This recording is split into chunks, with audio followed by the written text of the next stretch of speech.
pag meron tayong pamilya na pinupuntahan.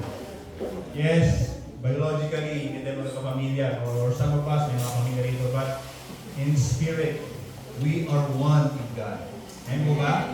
At we should love one another because the love of God is in us.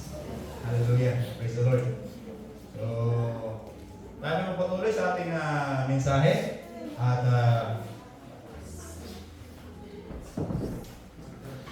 ang mensahe ito ay umuukol pa rin sa pamilya.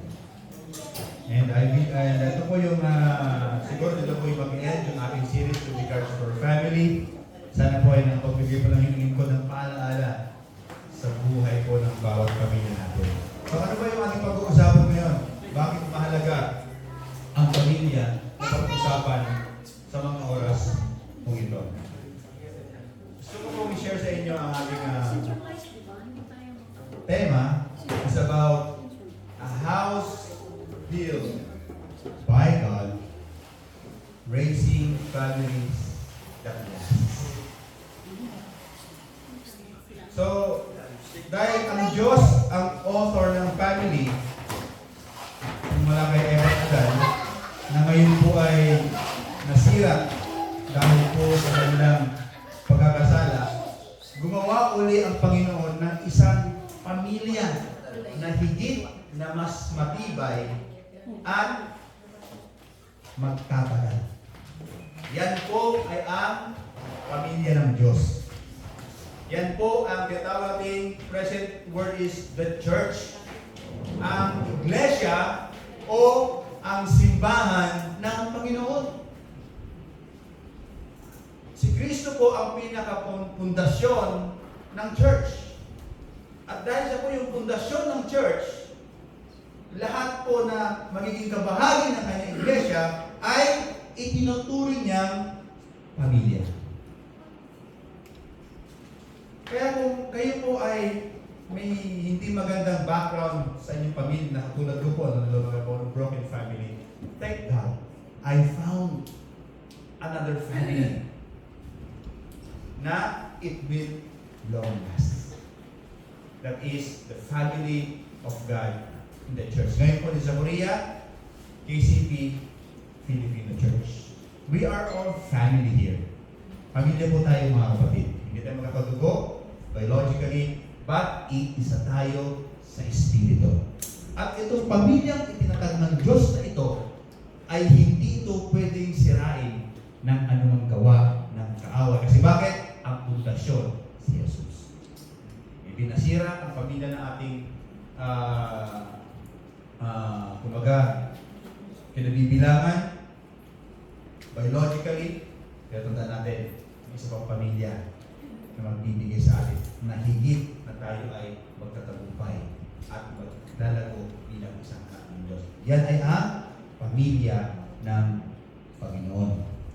Sabi nga, the church is not a building. Amen ba? It is the family of God gathered to love, serve, and grow together in Christ. Ito yung reason bakit nagtatag ng isang pamilyang magtatagal or it will long last because God, ang gusto niya sa kanyang pamilya ay pangunahan ng pag-ibig, pangunahan ng paglilingkod, at paglago sa pagkakilala kay Jesus. And this is now the goal and the vision of KCP Filipino Church. Na lumago tayo sa bawat isa, maglingkod tayo sa bawat isa, at mapuspos po tayo ng kanyang pag-ibig. Amen po ba? Amen. Ito yung nais ng Diyos. Kaya kung ikaw ay nagnanais sa Panginoon, join us. Ito yung aming tatakil.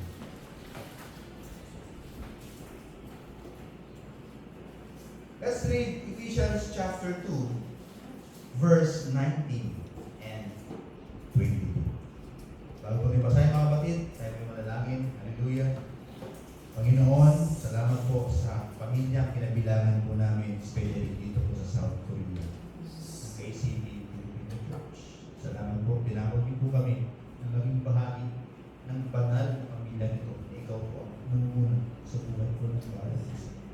nawa po, Lord God, as we stay here in this family, matutunan po namin, higit, Lord God, na maglingkod po sa iyo. Higit, Panginoon, na makilala mo sa ibang paraan. Higit, Panginoon, na ma-experience pa namin ang pag-ibig mo na nagbabago ng aming buhay, Panginoon. At bigyan mo kami, Lord God, ng patuloy na pagkakaisa upang gawin ang iyong kalooban. So that, Lord God, your blessing will continue, Lord God, to be in us. Walang may iwan, Panginoon. Ang lahat, Lord God, ay pagpapalaan mo dahil ginagawa po namin ang iyong kalooban.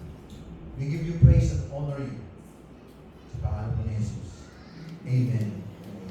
Sabi sa Ephesians chapter 2, verse 19 and 27. Now, therefore, ganyan, you are no longer strangers and foreigners. Ayan. But, ano raw? Fellow citizens with the saints and members of the household of God. Hindi na kayo mga estranghero. Hindi na kayo mga alien or foreigners. Hindi na kayo mga tagalabas. Kayo na ngayon ay kabilang sa isang banal na pamilya na kung saan tinatag ng Diyos, walang iba kundi ang pamilya ng Panginoon. Verse 27, having been built on the foundations of the apostles and prophets, Jesus Christ Himself being the chief cornerstone, in whom the whole building being fitted together grow into a holy temple in the Lord, in whom you also being built together for a dwelling place of God in Spirit. It means, when we gather together, we are just like a temple of God na bumababa ang kanyang espiritu at nananahan sa kalagitnaan ng kanyang mga anak. Kaya nga, in the Old Testament, in the Holy of Holies, doon po nananahan ang espiritu ng Panginoon. At isang tao lang ang pwedeng maka-experience yan. Yan yung tawag na high priest. At ginagawa lang ko yan once a year. Can you imagine that? Kaya nga, ang mga Hudyo, they are bounded by the laws. Yun ang nagbibigay sa kanila ng rason bakit sila nagpupuri sa Panginoon. But now, in the New Testament, it's not about the building church, it's not about the temple. It is about you and I, as a church gathering together, and the Spirit of God will come to dwell in us. Napakagandang regalo ng Panginoon yan sa bawat isang sumusunod sa ating Panginoon. Amen po ba? Amen. Na manahan sa atin ang presensya ng Panginoon.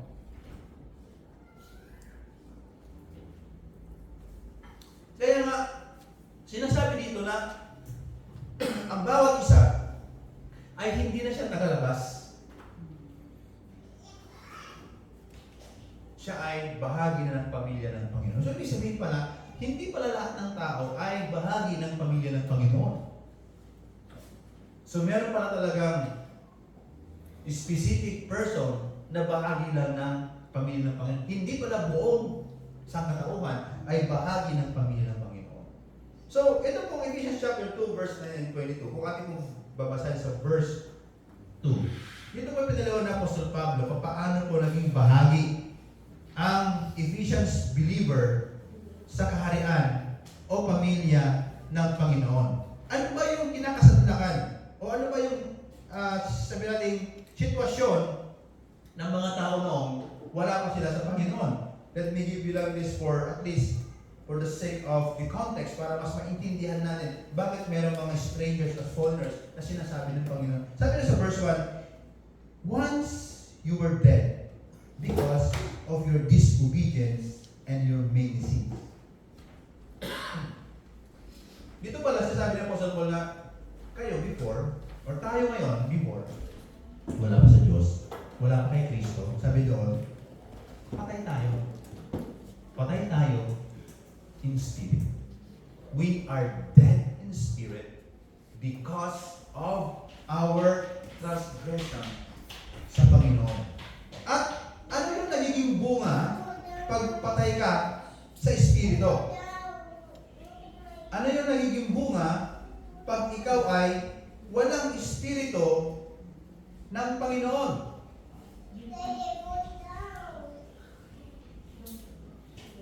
Tingnan po natin kung ano po yung nagiging bunga pag tayo po ay walang espiritu ng Panginoon. Kasi napakahalaga po na malaman po natin na tayo po ay pinapanahanan. Kumbaga, pinapanahanan ng banal na espiritu. May sinasabi pong salita ng Panginoon dito po sa aklat ni Apostol Pablo. Sinasabi niya rito, 1 Corinthians, I think, chapter 15.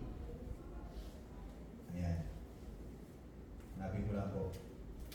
Para mabasa po natin ng maliwanag kung ano yung katuruan dito ni Apostle Paul with regards po sa pagkakaroon po ng isang espiritu ng Panginoon.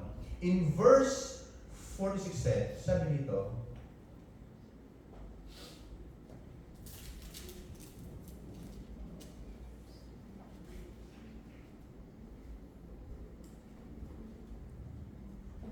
ayan. Hindi po yata yun.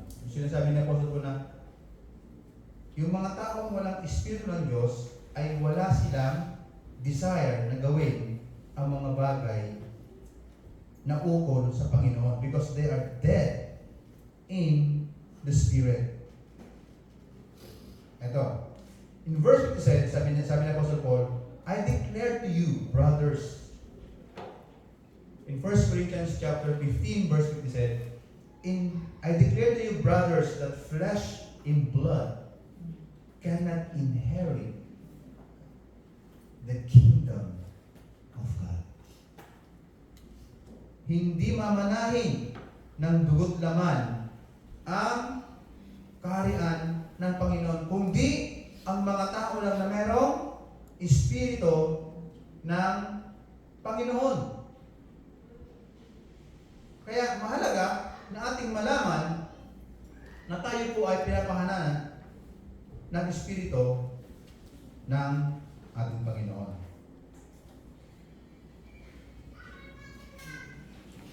Sabi ko ito, in a world of broken homes and fragile relationship, how do we build families that endure? Ilan na po kakilala po ninyong sila ng pamilya?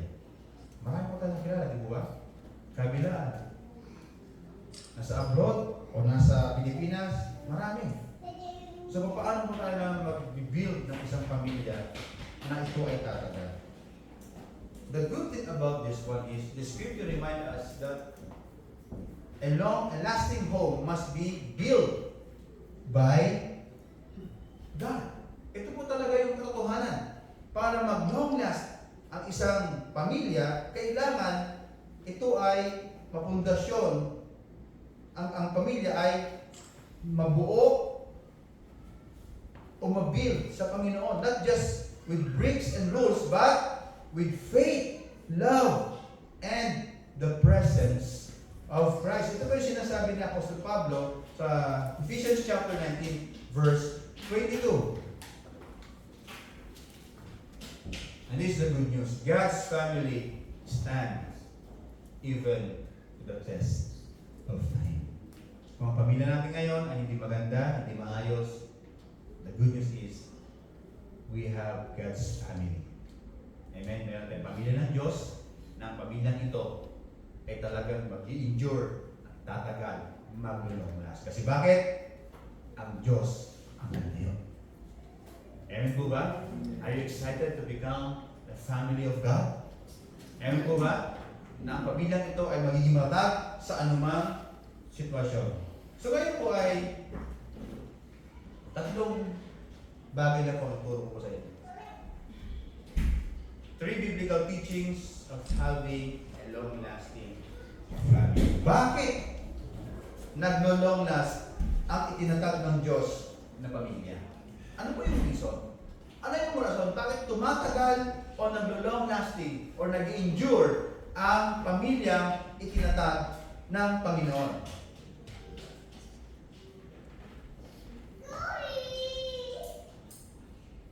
So, as I present to you the three biblical teachings on building a long-lasting family, may this guide us to deeper understanding that the church is not merely an institution, but a household of God, a spiritual family which we belong, wherein we are nurtured in faith and called to God to glorify Him.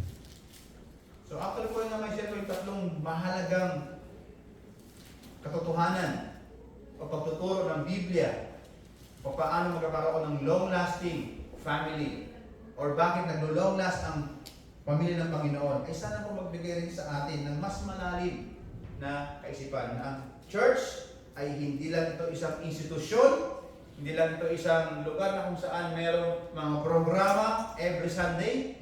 May mga programa tayo na meron tayong outdoor fellowship, di ba? May mga summer program tayo. So hindi lang ito ang church, kundi ang pamilya ng Panginoon ay isang spiritual family na kung saan tayo ay kabilang, na kung saan tayo ay nafe-feed, napapakain ng gusto, lumalakas ang pananampalataya, at tinawag tayo sa pamilyang ito para magbigay na kapurihan sa ating Diyos.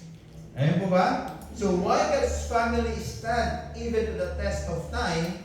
Because of our identity and belonging is in God's household. Alam niyo po, pagdating po sa pamilya, mga kapatid, meron po talaga mga pamilyang kilala sa bansang Pilipinas. Ano po yung makilala yung mga pamilya sa bansang Pilipinas? Na until now, ay talaga sila yung namumuna. Di ba? Katulad ng mga Estrada family. Tama? Di ba? May mga pangalan. Di ba? Villar family. Pag kaya mong Villar, ay maraming hari-harian po yan. Di ba? Ano ba? Sa Mindanao, Kuya Andy, wala akong kailaron eh. Ano yung mga pamilya doon talaga na sikat? Duterte, yan, tama? Duterte family. Lorenzo.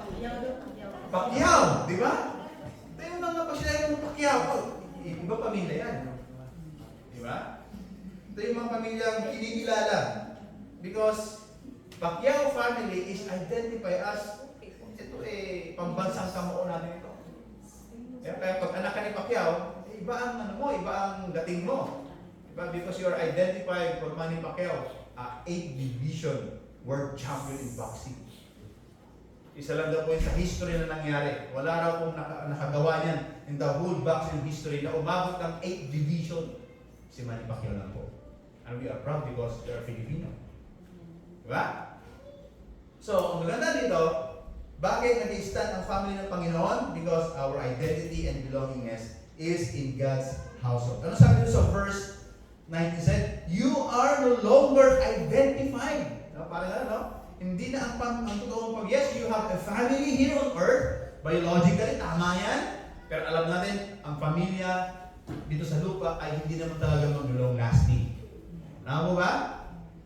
Tatay ko pa namatay siya 3 years, I think 4 years ago na. So wala na yung pamilya, wala na ang tatay ko. Kasi bakit hindi talaga mag-long lasting yung pamilya dito? Kaya sabi ng Panginoon, you are no longer foreigners and strangers, but fellow citizens with God's people. Ito yung pamilya ngayon na sinasabi ng Panginoon na panghabang buhay. Yes, busy kayo, mamatay tayo. Pero remember, we have another family in heaven. Amen po ba? Ano kaya si Ate B kaya nakasalamin pa rin pag nakita ko sa langit? Ganun po ba? Di ba? Di ba? Mag-stress pa rin kayo si Jeffrey kung nakita ko sa langit. Parang ganun ba? Di ba? Ano kaya ito? Parang excited, di ba?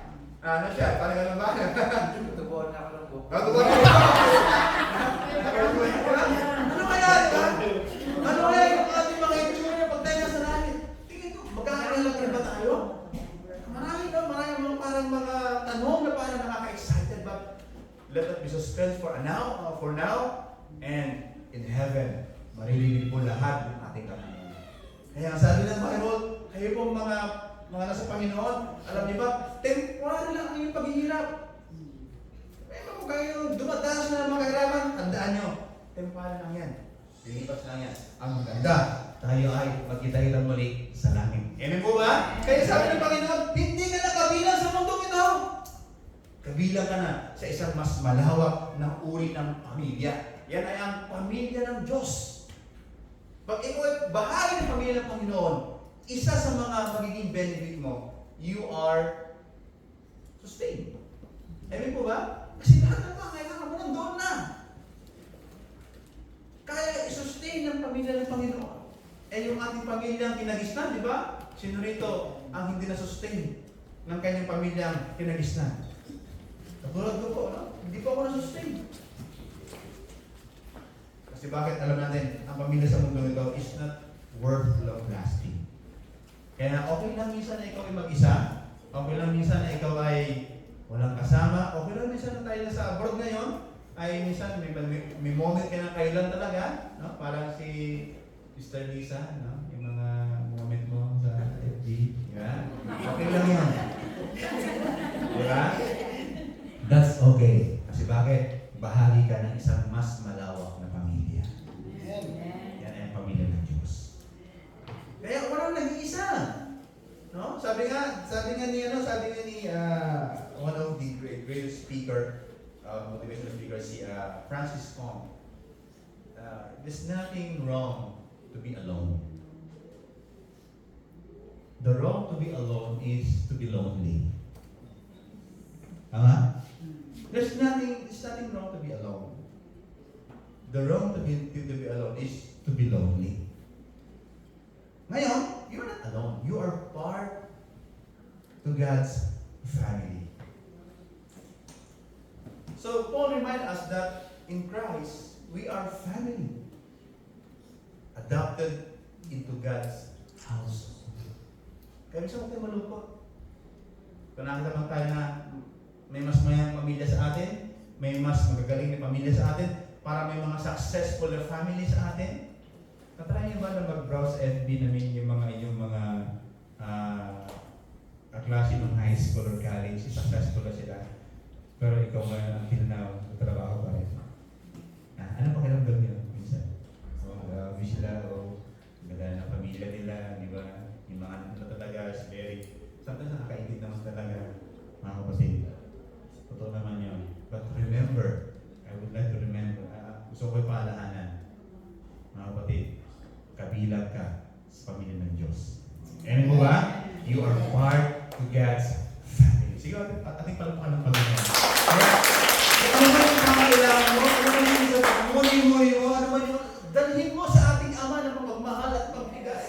Di ba, Lord, ba't yung mga nararamdaman? Ba't bang naiinggit? Di ba, Lord, alisin mo ito. Inggit na ito, hindi nakakabuti sa akin. Alisin mo, Panginoon, itong mga bagay na kundi, isecure mo ko ng iyong pagmamahal at ng iyong presensya. Because the family in which I belong is a family that long-lasting. Sabi dito, ang mga pamilya, ang mga pamilya dito sa lupa ay nagpapakita ng isang mahalagang katotohanan. Ano po yung katotohanan na ito? Na ang bawat pamilya ay pag-aari naman talaga ng Diyos. Amen. Family built because of God. Pero,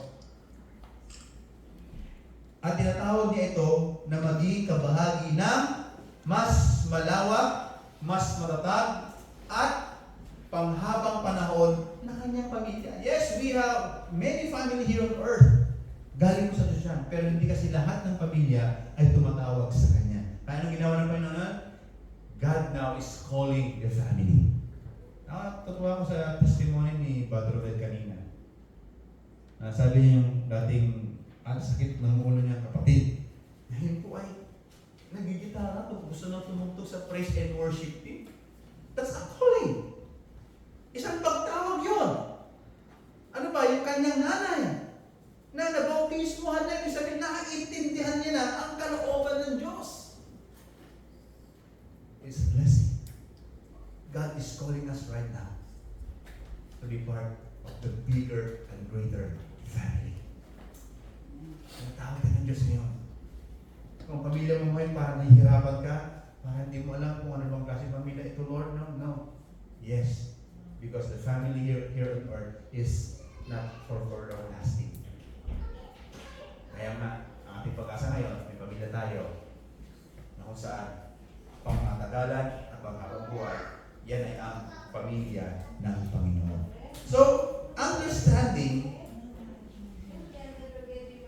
our identity in Christ transform us how we treat one another. Kung naiintindihan natin yung ating pagkakilanlan na si Jesus na pala ang ating bagong pamilya, na si Jesus na pala ang ating bagong pundasyon ng ating pamilya, sino ba si Kristo? He is our Lord and Savior. Ano sabi sa Romans chapter 8 verse 32? Sige po, kung meron kayong Bible, open Romans 8:32. Sige po.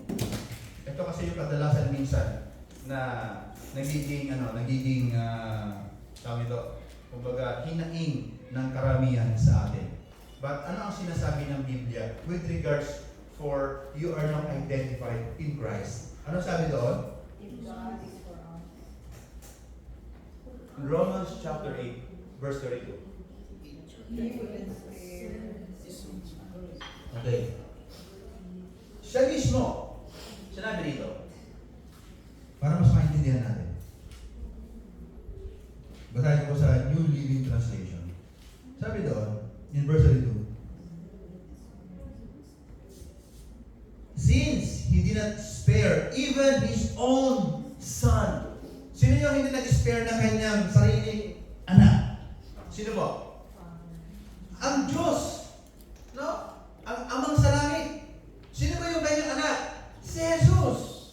The treasure of heaven.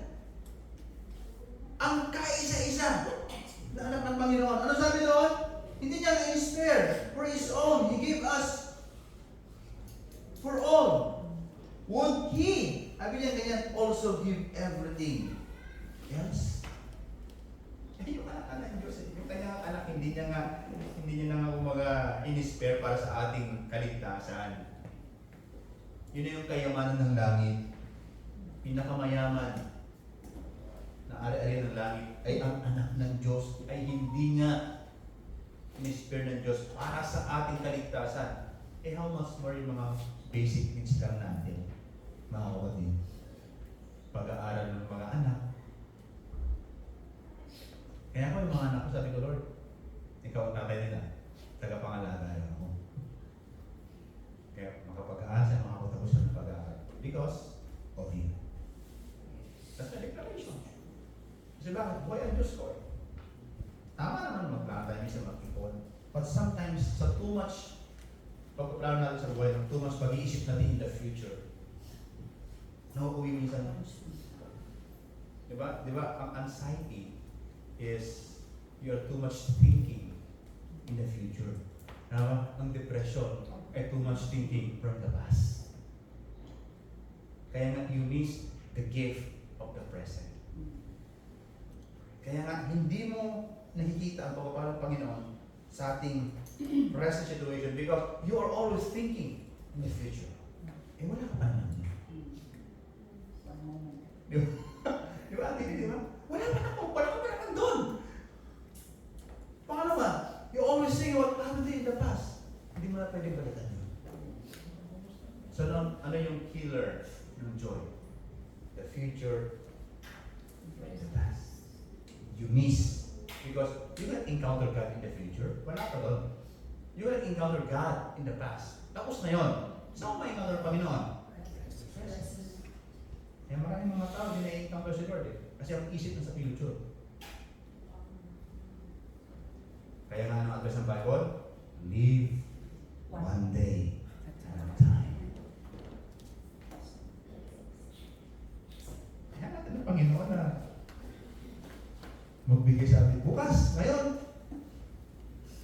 Enjoy the presence of God. Lord, bahala ka bukas. But right now, I don't miss. Hindi ko dapat ma-miss ang presensya mo. Hindi ko dapat ma-miss ang kalooban mo. Kasi bakit? Sa kaiisip mo sa future, hindi mo na nakikita na tinuturo ka ng Diyos para sa iyong future.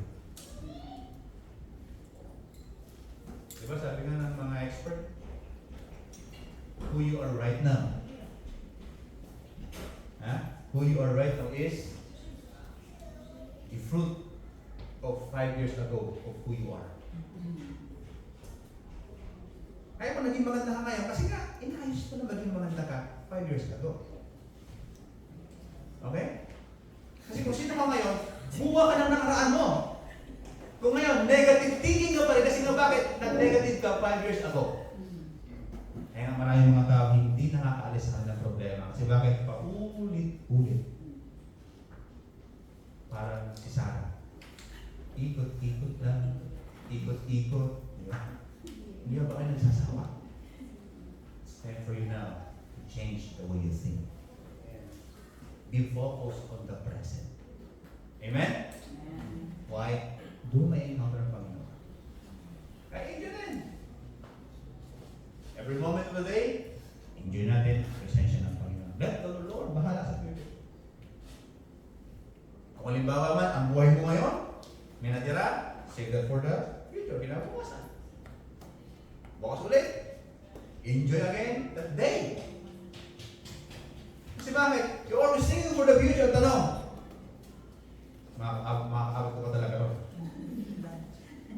Parang hawak mo ang kinabukasan mo. Di ba? Sometimes, the way we drive our life, it seems like na hawak mo ang kinabukasan ng iyong buhay. Pero mga tuhanan, hindi naman kanada. Kaya nga, ang ganda ng advice ng Bible, live one day at a time. May work ka bukas, enjoy mo. Ayaw mo na bukas yung kinabukasan, enjoy mo ulit. And time will come, magulat ka na lang, si Lord na pala ang nag-aayos ng future mo. Diba mas maganda yun? Free from stress, free from any anxiety, and the Lord now is working yung mga bagay na hindi mo kontrolado. Kaya nga, the more you identify yourself in Christ, natatransform din ang paningin mo sa pagtingin mo sa buhay ng bawat isa. Dati nakikita mo yung kanilang mga kahinaan, yung kanilang kapanginan, pero nung nakikita mo ngayon, si Kristo, at nababago ka, unti-unti mo napapansin na meron parang potensyal ang bawat isa. May kanta nga dyan, di ba? Ito, mga 1970s na kanta ito. Christian song. Kailangan natin nila to. Alam ni Richard to. No? I can see in you the glory of my King. Yes, I love you with the love of the Lord. Oh, I love you with the love of the Lord. Di ba? Yes, I love you with the love of the Lord. Kasi bakit? I can see in you the glory of my King. Eh, pastor, swangit siya eh. Nandun yung glory ng sabi ng kanta. Kasi bakit? Na-transport ka na eh. Di ba? Ng pag-ibig ng Panginoon. Kaya, nakita mo na ngayon, the glory of the Lord. Kaya pag nakita mo si Sister Robin, praise the Lord, Sister Robin, pagpalain ka ng Panginoon. The glory of the Lord is in you. Di ba? Ni Andy, praise the Lord. No? The glory of the Lord is in you. Di ba? Brother Angel, pag ganyan na yung ating kondisyon ng puso natin, madali na tayong daluyan ng pagpapala. Amen? Amen. Madami. Wala na kasing wala nang, kumbaga, negative. Nawawala na. Kaya ang simbahan ngayon ng Panginoon ay lalong tumatatag at lalong pinagpapala ng Diyos. So ano yung mangyayari? Pag naging malalim tayo sa Panginoon, it eliminates insecurity. Yeah. Criticism behind that is insecurity. Kaya mo kinikritisa yung mga tao kasi insecure ka lang. Tama ba? Tanda natin sa mundo ito, meron talagang mas magaling at mas maganda at mas sexy at mas pogi sa atin. Ang labanan dyan, kung paano ka lang nag-identify sa sarili mo. No? I'm God. Anak ko ng Diyos. Kaya ano mo yun kung pogi si Tom Cruise. Diba? Ako, anak ako ng Diyos. So, ibig sabihin, may basis of my kapugian, kagandaan, ay hindi sa physical na kaanyuan, kundi doon sa pagbibigay ng Diyos ng importansya sa akin. Ako'y mahalaga sa paningin ng Diyos. Ang ganda-ganda mo, ang gwapo-gwapo mo, kaso nga lang, puro ka namang problema sa buhay, hindi ka makatulog paggabi. Kasi nga, you don't feel love. Maraming ganyan.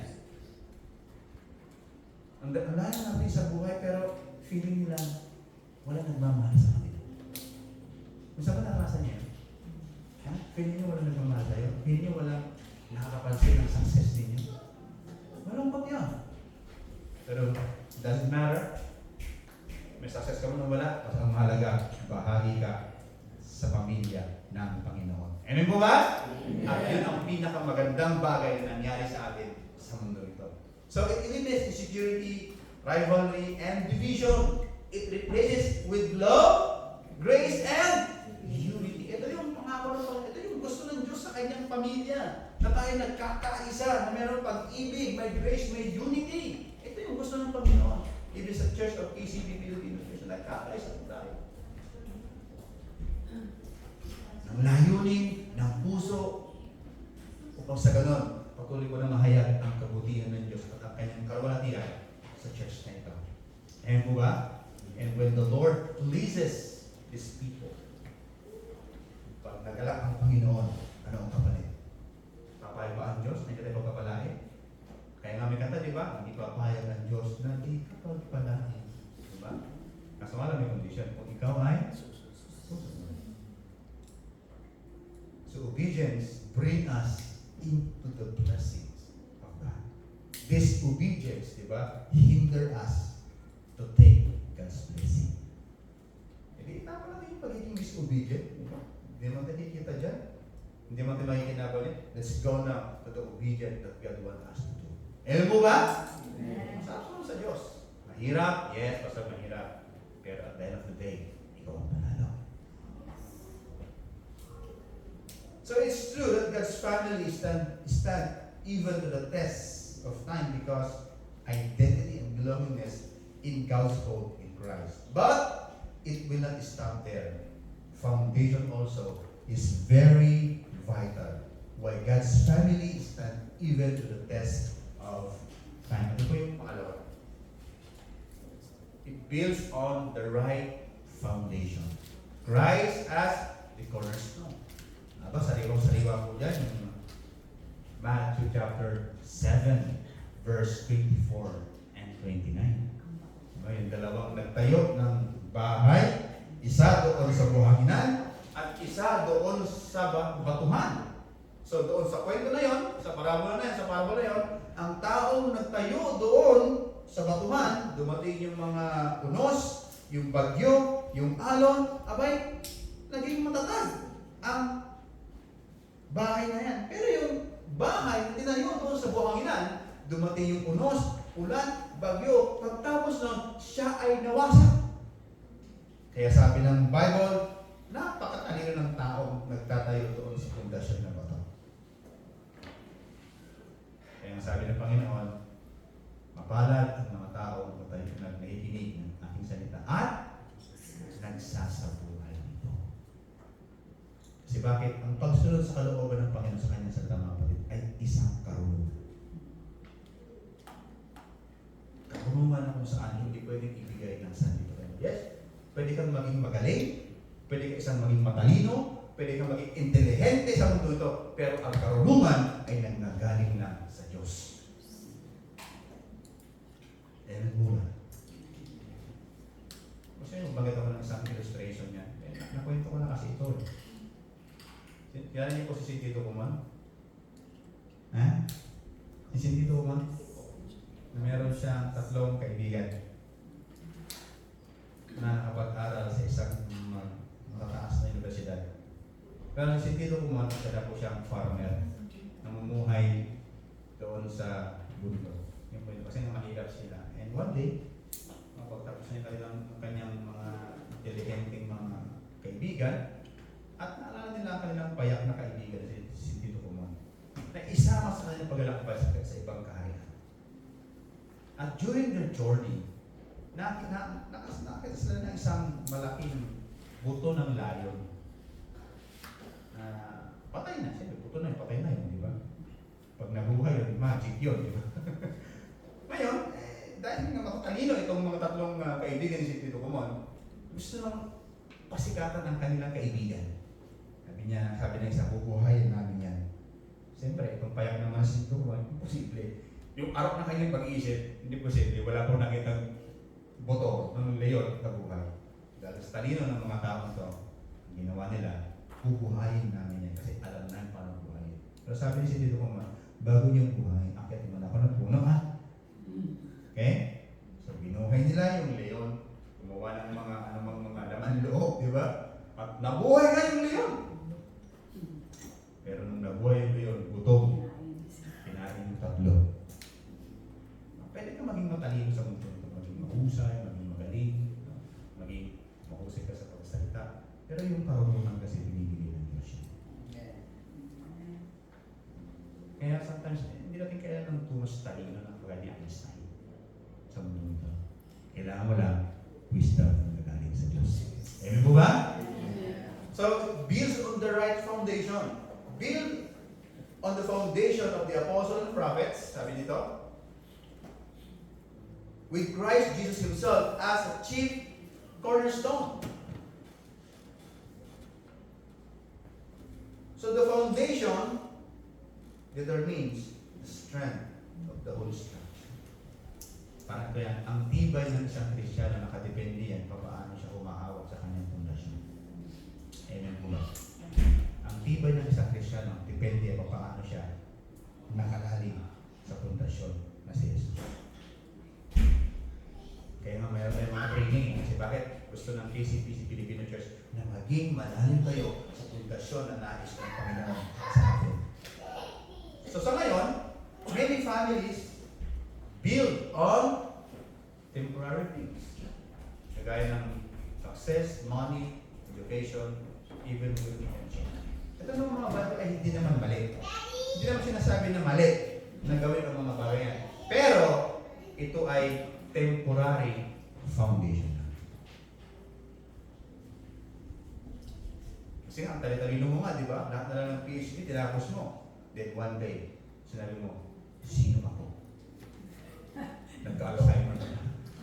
Sayang naman yung mga Harvard at Cambridge University, tapos biglang nag-isip ka, sino ako? Binura na nyo siya lahat. Pero sometimes,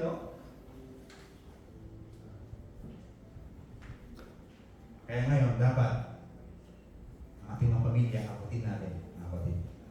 Isama natin sila sa pamilya ng Panginoon. Amen po ba? Pray for your family, for your friends, and everything. Na nais ang Panginoon, ipag-pray natin na sila'y mapabilang, makasama sa isang pamilya na kung saan pinatag ng ating Diyos na buhay. Sige po, ating palakpakan ng Panginoon. Hallelujah! Sabi nga, unless Christ is the cornerstone, the aligning point, and the source of stability, the home cannot stand firm. Ito yan, no? Na kay Kristo ka nga. Pastor, nakapundasyon ng Kristo. Ang problema, hindi ka naman naka-align. Misalign ka naman. Ibig sabihin, na misalign, wala ka sa posisyon. Tama? Wala ka sa tamang angle. Wala ka sa tamang pundasyon. Wala ka sa tamang posisyon. Kaya, hindi ka rin magiging matatag. Kasi bakit? Misalign ka doon sa pundasyon. Dapat, nakaayon ka sa structure na nais ng Panginoon. Hindi porkit sumasamba ka na, pupunta ka every Sunday, nakamukong naman Kristo. No, hindi yun. Baka misalign ka. Siguraduhin mo na naka-align ka ng tama. Kasi baka pag dumating yung load at hindi ka naka-align ng tama, masira lang. Sino ba yung mga engineer dito? Mga civil engineer? Alam nila yan. Yung capacity o yung mga load ng mga building. Kaya nga, kinukumpute nila yan eh. Pag may mga building, 7th floor yung building, dapat gano'n din kalalim yung kanyang pundasyon. Hindi pwede na 7th floor yung building mo, tapos yung pundasyon mo, mga first floor lang. No? Pagbubunog po yun. Kaya nga yung isang pinakamatinding challenge ng mga expert engineer is nung tinayo po yung, ano yun sa Dubai? Yan, Burj Khalifa. Kasi bakit yung ilalim po nun, buhangin at baka malapit pa sila sa dagat at mapuntahan ng dagat yun. So sooner or later, pag-collapse yung building. Imagine that? Kumbaga, madali na yung mga maganda sa taas, madali na yung mga design, pero kailangan pag-isipin natin yung pundasyon. Kaya minsan marami mga Kristyano, inuuna agad yung mga pagiging performer. No? Maganda po, sige, sana naman sa praise and worship team. In-review mo, umalis. Mahina kasi yung pundasyon eh. Nagkasipon na, Pastor, hindi pa ako makakapagkanta, sinisipon ako. Sinipon! Hindi kumain, hindi mo rin ng church. Hindi kumain! Yan. Mabago kasi yung pundasyon. Alam niyo yung ginawa ni Cristo sa Kalbaryo para lumalim yung pundasyon niya? Kailangan tapusin niya yung puso. Amen? Pwede naman yung bitawan eh. Ayoko na. Pwede na ito yung salvation niya. Sabi ni Cristo na mabago yan. Tapusin ko ito. Tinitiyak ko na ang sino man nananalig sa ginawa ko ay nasa malalim ng pundasyon. Amen po ba? Kaya nga dapat talaga yung bago umatin ng mga meetings sa church, ino-orient mo na lang maayos.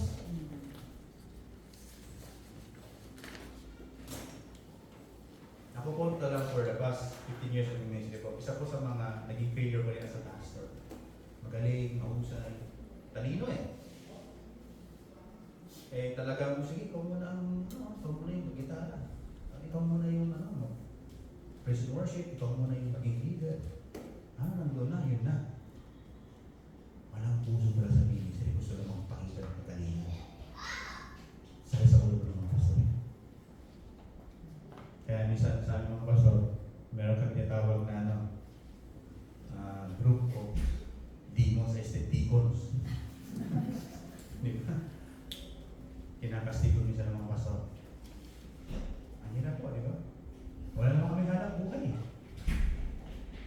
Pag kami nakastigo, wala naman kami hanap buhay. Buti nga sa inyo, mga ipon na kami. Sige nga. Kumbaga kami, ang aming ilalaban lang, yung pagkatawag ng Diyos sa amin. Yun lang po yung aming ilalaban. Na paulit-ulit lang siya sabi, Lord, tinawag mo kami. Lord, ikaw ang bukuro. Paarap mo sa araw-araw. Sinasabi ko sa isip ko, Lord, ikaw. Yun ang ilaban namin.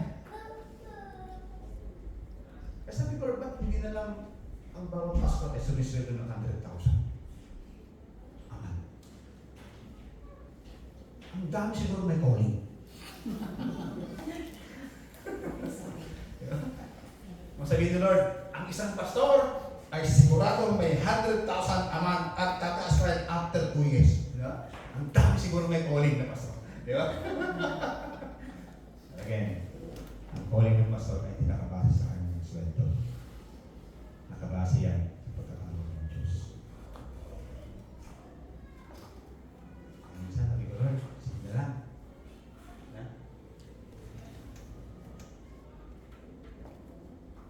Kaya maganda, nasa tamang pundasyon ka. Amen? Sabi ko sa katabi, nasa tamang pundasyon ka ba? Jesus provides direction, purpose, and peace. A Christ-centered home honors His word, follows His ways, and finds unity in Him. Yan ang tamang pundasyon. Pag yan ay nangyayari sa isang pamilya, sa pamilya ng Panginoon, ibig sabihin, nasa tamang pundasyon po tayo. So, hindi lang po tayo nasa tamang pundasyon. Bakit ba ang pamilya ng Panginoon ay it will stand forever to the test of time? Kasi bakit? Ito yung pinakamatindi. Because the dwelling of God's Spirit and works within. Sabi doon sa verse 3:2, ano sabi ng Panginoon dito? In Him, you are being built together because a dwelling in which God lives by His Spirit. So, ibig sabihin, the Holy Spirit brings conviction and comfort, direction and strength. He transforms the heart. Isa po yan sa katotohanan. Ang lahat ko yata. Advance. Ito po yung gusto ko sabihin sa inyo. A house built by God is more than strong. It's Hindi lang malakas, hindi lang talaga ito ay hindi matitinag, kung hindi, ang katotohanan, ito ay buhay. Amen? Pag buhay, maraming pwedeng gawin.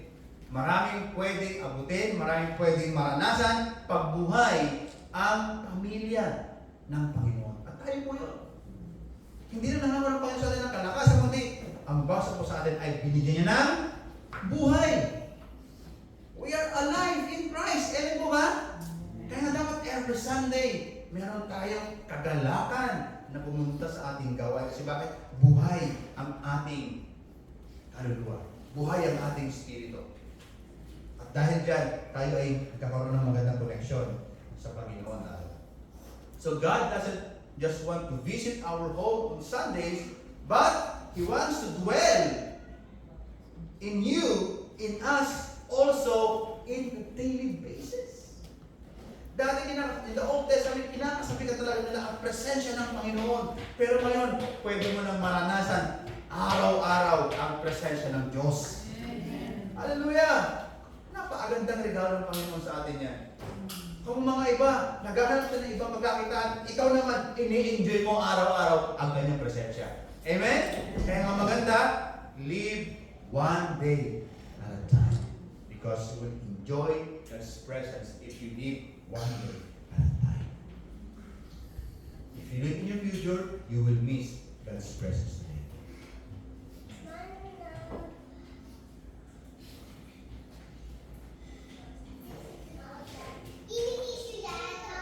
The Spirit-filled family is marked by forgiveness, prayer, joy, patience, and supernatural peace. Kaya pag tayo ba nagsasama-sama rito, yes, we have something, magkaiba tayo ng mga pananaw pa sa buhay, ugali, minsan. Sana po ay maging mas mapagpatawad po tayo sa bawat isa. Nothing is too personal. No? Panalangin natin ang bawat isa, at magkaroon po tayo ng mas maharap pasensya sa bawat isa. So how to embrace the church as family? So yung mga practical things. Number one, be present. Of course, isa ka dapat sa sumusuporta sa gawain ng Panginoon. Amen po ba? Isa ka dapat sa number one, nagbibigay ng, kumbaga, nagrarally. Isa ka sa mga talagang nag-i-invite, tumatawag sa family ng Panginoon. Nag-i-invite dapat. Kasi bakit? Ito yung pamilya na hindi pwede sirahin ng kalaban. Amen? Let's invite people. Sabihin natin, join kayo sa pamilya namin. Pangalawa, be involved. So it's not enough that you are in the church, you're present, but be involved. Serve in the ministry where your gifts can bless others. Hindi lahat tinawag na gitarista. Diba? Eh, kung lahat tayo gitarista, di paano yan dyan? Ang pakaraming gitara dito. Diba? Mabibigyan natin, puro gitara. Pag uwi mo na lang, gano'n ka na ng gano'n, diba? Diba, puro gitarista lahat ng mga miyembro. Hindi. May nag-bass, tuldimap, may nag-drums, para maging maganda ang music, may umaawit, may naglilingkod, may naglilinis, and everything. Kasi bakit? Yan ay binigay ng Diyos para mas maging magandang tignan ang kanyang pamilya. Amen po ba? At pantay-pantay po tayo, mga kapatid. Hindi na, pastor ako, mas mataas na. No! I am just also a servant of God like you. Paano kung ginagawa ng tama ang aking pagkatawag? Hindi ako kawawa sa harapan ng Panginoon. Tinatawag na ginagawa mo ng tama yung mga pag-ibig. Hindi ka pagpapalaan ng Panginoon. Kasi hindi doon sa ginagawa ang tinitignan ng Panginoon. Tuon sa puso mo na pagsunod mo sa Kanya. Kaya dito walang magbabang trabaho. Ang yung pong lingkod, bago ko na-graduate ng Bethel Bible College, naging working student po ako. Narasa ko na po doon, naglinis talaga ng mga kubeta. Naglinis ng lahat mo sa loob ng seminary. Malaki po yung seminary namin.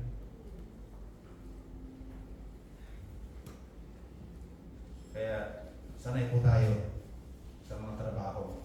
Kumbaga sabi natin, linisan, sanay po tayo dyan. Tinuruan tayo ng Panginoon na sa ministry, kailangan gawin natin ang mga bagay. Ano pa? Be real.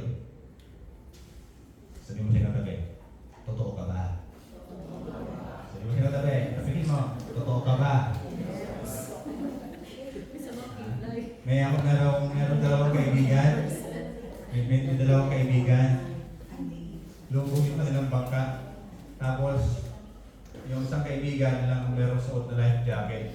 Tapos sabi ng kaibigan niya, "Ay!" Sabi niya, iligtas mo ako, malulunod na ako." Ganyan. Tapos sabi ng kaibigan, "Wala pa akong nakitang lubog na plastic." Be real. Okay? Totoo dapat tayo. Hindi tayo nababalat kayo. Pag nakaharap, nakangiti. Pag nakalikod, talaga siya. Okay? Don't act like that.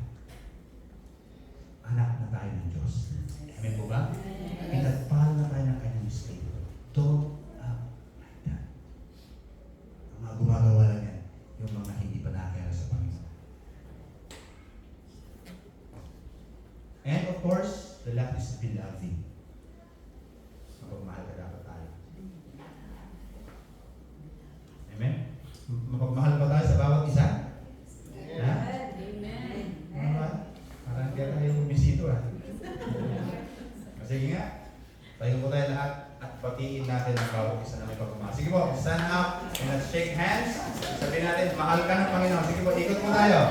Ikutan natin. God love you! Come on! Mahal ka ng Panginoon. May conviction. Hindi yung parang tandaan mo lang.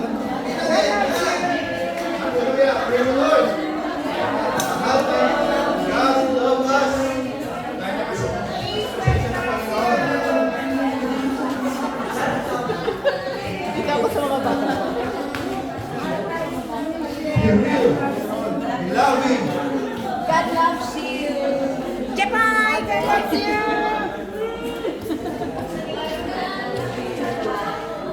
Okay, so let's pray for our food. Hallelujah. Praise the Lord.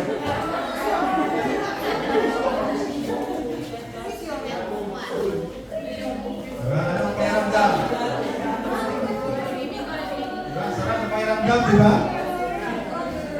Okay. Balik na po tayo sa ating buhay, mga kapatid. Praise the Lord. Hallelujah. Okay, patapos na po tayo. Kaya po ay patapos na.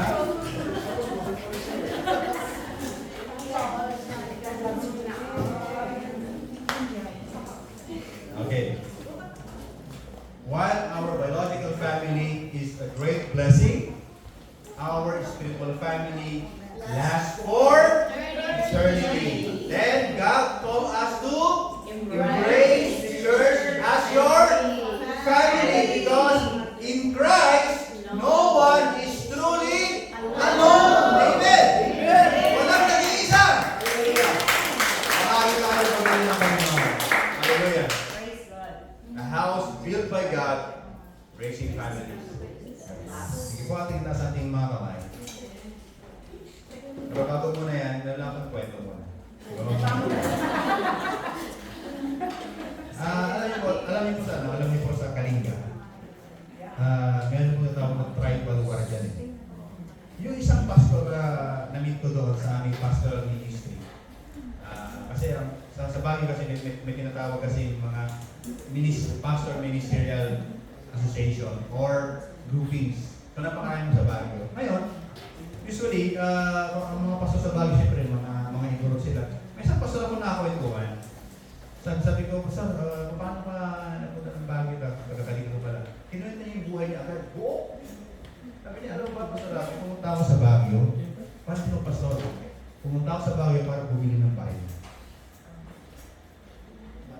Kasi nga may tribal war pa rin sa Kalinga. Bumili siya ng hindi basta baril na 45 talagang malakasang baril. Sabi niya sa akin, sa lugar namin pastor, sabi sa akin, okay lang makarinig ka ng yung parang baril na parang okay lang yun. Ang matindi niyan, pag nakarinig ka ng tigil isang puto, bisa rin may isa-isang tinapos. Sabi ko, grabe. Tapos bigla siya nag-joke. Pag napunta sa Kalinga at babarilin ka, magtalo ka lang sa sili. Hindi ka babarilin. Kasi Hindi ka mabalik. Kasi napakalang series.